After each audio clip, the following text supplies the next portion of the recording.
Esse filme veio de uma ideia do Marcos Fernando, a partir de uma conversa que ele teve com o Salgado Maranhão, poeta, da importância de trazer à tona a figura do Torquato Neto e a poética dele, a obra do Torquato, né? Que estava um pouco esquecida, ou então um pouco apagada, mas principalmente desconhecida, né? Porque a gente conhece as músicas e não sabe às vezes nem que é dele, né? Nem que são dele essas músicas. Então, a proposta foi justamente de revelar ao público a importância e a grandeza da obra dele, né? A potência dessa obra. De jogar uma luz no Torquato.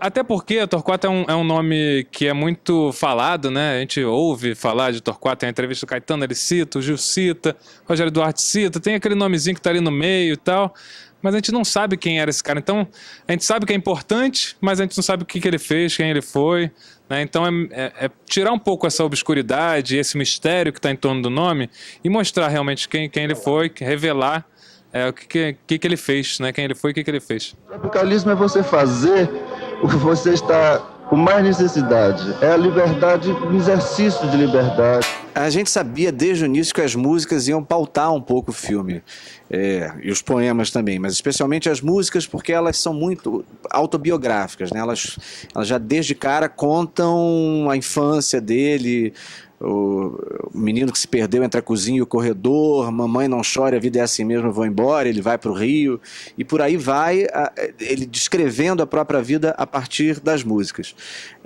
Quanto aos filmes, foi uma decisão já no final da montagem, quando a gente percebeu que os depoimentos das pessoas que estão no filme, que a gente já tinha decidido que seriam pessoas que conviveram com ele, então a gente não tem nenhum especialista falando sobre a poética dele, que poderia ser um recorte, mas a gente optou por revelar o personagem através de quem conhecia ele de perto. Mas essas pessoas ainda estavam protagonizando o documentário, ou seja, porque elas estão ali falando para a câmera, olhando para a câmera, algumas, né, como o Tom Zé, por exemplo, que é uma pessoa que você fica vidrado em ver o depoimento dele, né? Porque ele articula de uma forma o pensamento dele que é brilhante, mas a gente achava que isso ainda deixava o Torquato, esse Torquato que a gente quer tirar da sombra, né? Que a gente quer jogar uma luz. Então, como jogar um refletor em cima do Torquato? É deixando ele sempre em primeiro plano.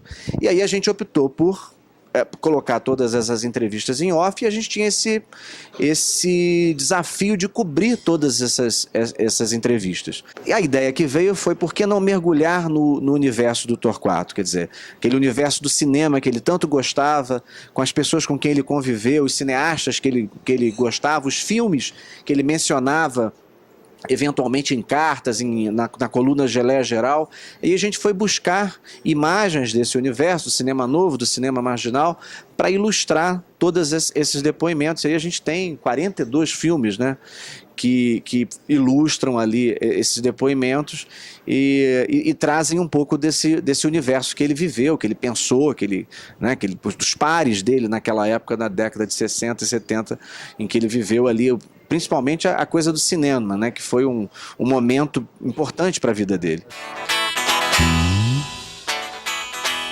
Mesmo com aquele jeito doce dele e tudo isso, ele dizia assim: não, às vezes tem vontade de acabar com tudo. A gente queria que fosse um ator lendo os textos do Torquato, a obra do Torquato. A gente selecionou vários textos ao longo do filme inteiro para o Torquato ir falando ao longo do filme inteiro, né? Não tem um momento que ele deixa de falar, que só os outros falam por ele. Ele é o protagonista, então ele fala em todas as sequências. E a gente não queria também dar esses textos para... Caetano lê aqui um poema, o Jorge, o primo, não, o João Paulo José, o primo, lê um outro. A gente queria que realmente o Torquato tivesse o próprio direito de falar no seu próprio filme, como protagonista. Então, selecionamos esses textos e a gente pensou que precisava ter um ator que soasse como o Torquato, né? Então tinha que ser um ator jovem, né? Não necessariamente... que às vezes a gente pensa assim, vamos ler poesia, vamos achar um cara bom de narração, de locução, com uma boa dicção. Não era muito essa abordagem, sabe? A gente queria que fosse uma atuação quase no sentido da ficção, né?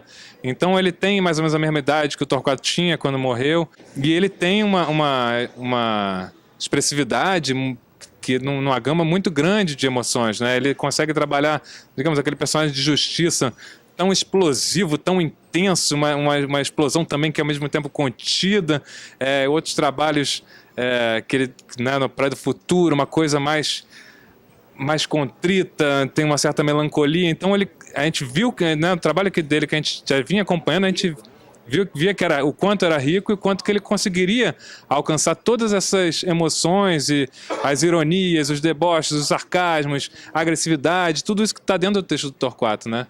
E com o plus ainda de ser um ator nordestino, né? Assim como o Torquato, o jesuíta de Pernambuco, o Torquato do Piauí, mas tem essa sonoridade assim que traz um pouco dessa prosódia que a gente reconhece um pouco ali, né, naquele universo. Escute, meu chapa, um poeta não se faz com versos.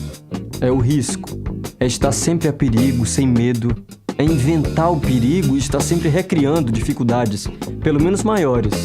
É destruir a linguagem e explodir com ela. É uma alegria muito grande poder lançar esse filme dentro da seção Vitrine Petrobras, que traz o filme, leva o filme para o Brasil inteiro. Quer dizer, a gente, como a ideia do filme foi revelar o Torquato, quanto mais gente puder ter essa oportunidade, melhor, e lançar ele nas salas de cinema em 28 cidades, como a sessão proporciona, com ingresso a preço popular. O ingresso mais caro custa R$12, ou seja, que proporciona que mais gente ainda, né, nesses lugares possam ter acesso. É para a gente uma alegria enorme, né? A gente sabia que o filme ia chegar ao cinema, mas a gente sabe que o documentário tem essa dificuldade de circuito, mas eu acho que há uma expectativa, mais do que nossa, mas a gente percebe que é uma expectativa do público, né, de ver o filme, né? A gente tem recebido pela página do filme no Facebook várias perguntas: vai chegar em Pernambuco, vai chegar em Fortaleza, vai chegar em Porto Alegre? As pessoas estão sabendo do filme e já estão na expectativa de que chegue nas suas cidades, e ele vai estar quase em todas as capitais do Brasil. Então, espero que todo mundo veja, que todo mundo goste. Entrem na página do filme, comentem, perguntem, que a gente está aqui para atender todo mundo. Um poeta desfolha a bandeira e a manhã tropical se inicia, resplandente, cadente, fagueira, num calor girassol com alegria.